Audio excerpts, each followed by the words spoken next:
Okay, so today we're going to be putting a new Serpentine belt and idler pulley on the Fit, the GD3. I have this belt tension gauge. I'm excited to use this. I've never used one of these before, but you don't absolutely need one of these. So we'll talk about how to set the belt tension without one of these. And then this is an NSK bearing. It is the OE manufacturer. So I got this part off of Rock Auto and it's identical to the Honda part. It's just not Honda branded. So it is 1/3 of the price.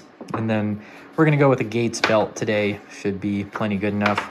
And then for tools, again, you can decide whether or not you want to use a torque wrench. And then I just have a 10mm deep to disconnect the battery because we're messing with the alternator. So I'm gonna disconnect the battery, and then 12mm box end. And then this is a Harbor Freight tool to remove plastic clips. I was hoping that we could do the whole job from the top end of the motor, but to check the belt tension and to get everything where it needs to be, I think we're gonna have to take off the splash guard and do some things from underneath, unfortunately. You might want to buy a new bag of these clips if this is your first time doing this.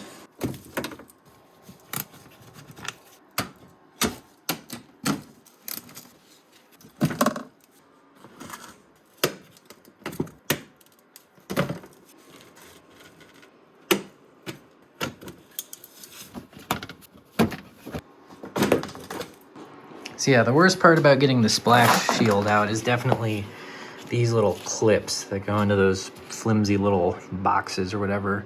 It really is hard to get a good angle on this, but the alternator, as you can see, sets the tension of the belt. There is no tensioner. We just adjust the position of the alternator with this screw here. And the first step to get the old belt off is to loosen the lock bolt there. All right, I'm gonna unplug the ABS module just to make a little bit of room. Let me just pull up on this orange thing. And that plug pulls away.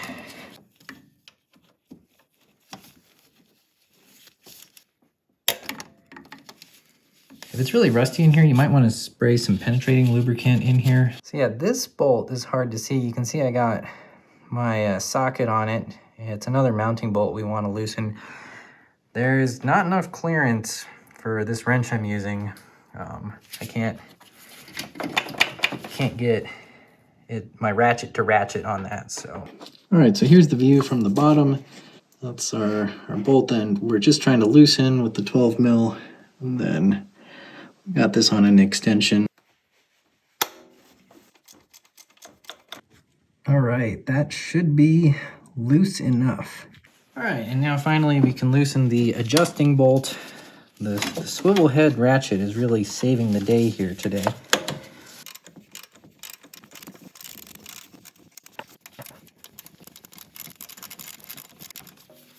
So I think for retensioning the belt, this shouldn't be able to move so much.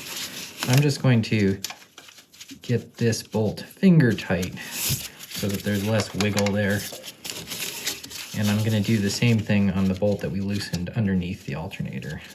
All right, so we can just push here to release as much tension as possible, and then pull up on this belt. Push it over to the side.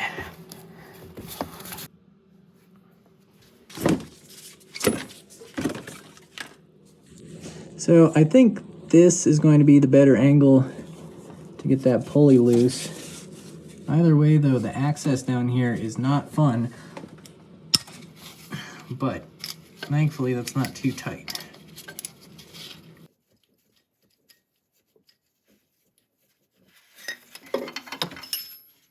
So yeah, this bearing is getting to be worn out.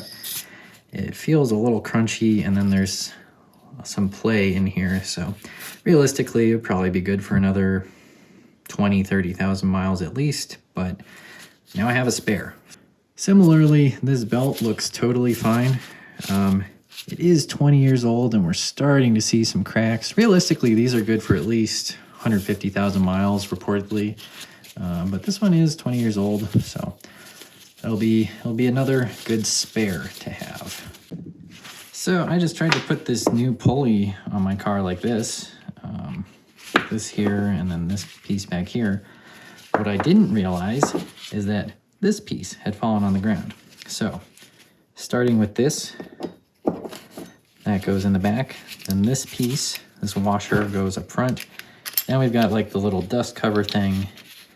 And then this whole assembly gets bolted back to the block. All right, now we're gonna drop this whole assembly down in here. Oh, this is a fun one. So according to AI, the torque spec on this is 30 foot-pounds, but it doesn't matter if I trust AI or not, because we're not gonna get a torque wrench on this either way. All right, we're now ready to slip the new belt on. I think it's gonna be easiest to start from the bottom.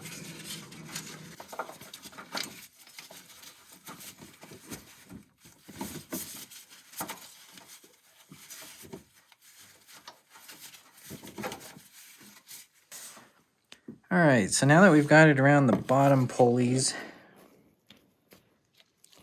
the last thing we're gonna do is pull it up and over the alternator pulley. And I might have to loosen this adjustment a little bit because I noticed my new belt is slightly smaller than the old one. All right, now I'm gonna double check that it's seated from the top and the bottom, and then we'll start adding tension. Another thing you wanna check before you tighten all this up is that the idler pulley can actually spin. All right, so now it's time for the fun part, setting the belt tension. I measured the center line between this pulley and this pulley, and it's right here. There's kind of a contour on the casting, so the center spot on the belt kind of lines up nicely. And then I just taped an old ruler perpendicular to the belt. And for our new belt tension, we want something like, I think it's 3 1/3 to 5 millimeters of deflection with 20 pounds of force. And I don't have a force gauge. It's pretty hard to push with 20 pounds of force with your thumb. So if you can see here, I'm fairly easily getting like 6 millimeters of flex. So for the new belt tension, we need it to be a little tighter. Now that we have the new belt tension set, we're gonna run the motor for 5 minutes and remove the ruler. And so yeah, with our little gizmo here, our goal for the new belt tension is 220 to 240 pounds. So it turns out I've been reading this gauge wrong.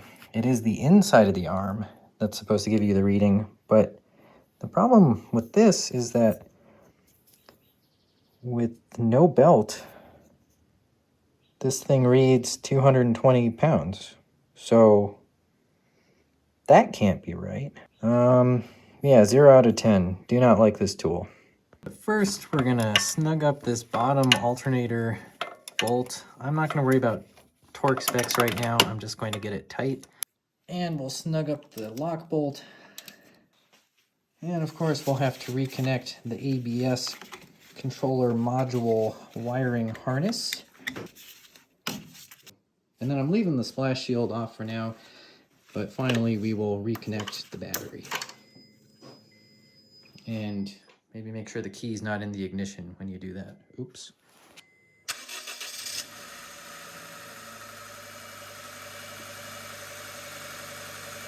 So what I forgot to explain is that you first set the Serpentine belt pretty tight, actually very tight, and that is what Honda calls the new belt tension.